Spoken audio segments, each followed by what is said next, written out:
Welcome to study classes YouTube channel.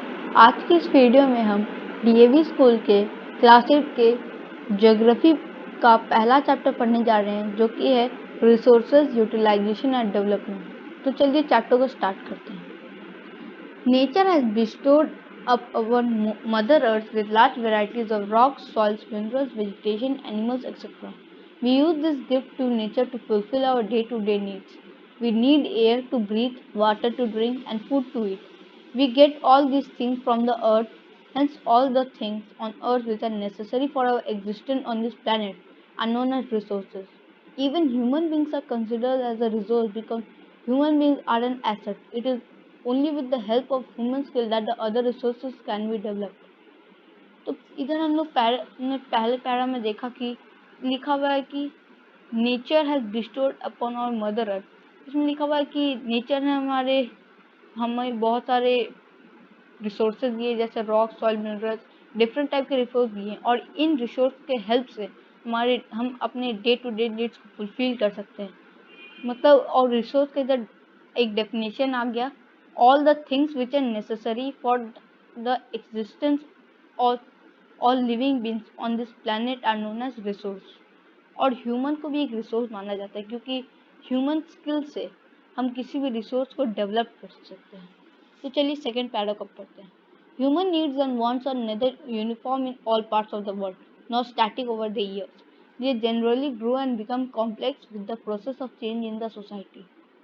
In ancient times, emphasis was mainly given on satisfying the basic needs such as food, clothing, and shelter, which was derived from the natural environment. Even today, the penguins of Africa eat edible plants, roots, flowers, fruits, and hunt animals. In advanced societies, greater emphasis laid on the utilization of resources for satisfying the multifarious needs of human beings. तो हमने देखा है कि human की need नहीं uniform है, नहीं static है। ह्यूमन के नीड चेंज होते रहते हैं जैसे वो ग्रो होते हैं और नीड्स और बढ़ते हैं। जैसे हमने देखा है कि एशियन टाइम्स में ज़्यादा नीड्स ही थे, बस फूड, शेल्टर, क्लोथिंग यही सब पे ध्यान दिया जाता था। लेकिन जैसी कंट्री डेवलप्ड हुए वैसी रिसोर्सेज की कुछ और भी ज़्यादा हुई। लेकिन अफ्रीका में अभी भी पिजिन्स जो हैं वो अर्ली मैन जैसा रहते हैं, वो एनिमल को हंट करते हैं और प्लांट्स वैंट्स ये सब खाते हैं। अभी रिसोर्सेज हम पहले तो मेन चीज़ पे फोकस किया जाता है, जैसे फूड, शेल्टर, क्लोथिंग, लेकिन अभी रिसोर्सेज का मल्टीफेरियस नीड्स को भी सेटिस्फाई करने के लिए यूज होता है resource. Utility and value of a resource varies from time to time and place to place. Earlier human civilization flourished along the river valleys as they used water for irrigating fields.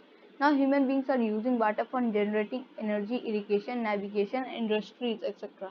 China and United States of America are generating more wind energy than India. तो हमने पढ़ा था पहले utility and value of a resource varies from time to time and place to place. तो पहले जब human civilisation के उस टाइम जो मेन रिसोर्स था वो था वाटर।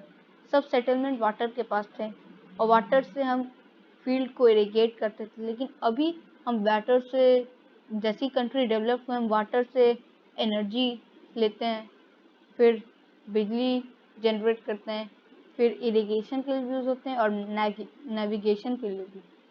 और चाइना और यूनाइटेड स्टेट जो है वो इंडिया से भी ज़्यादा विंड एनर्जी जनरेट करते हैं। चलिए हम ड्यूनो पार्ट को पढ़ते हैं। Over irrigation is responsible for water logging and make the soil infertile.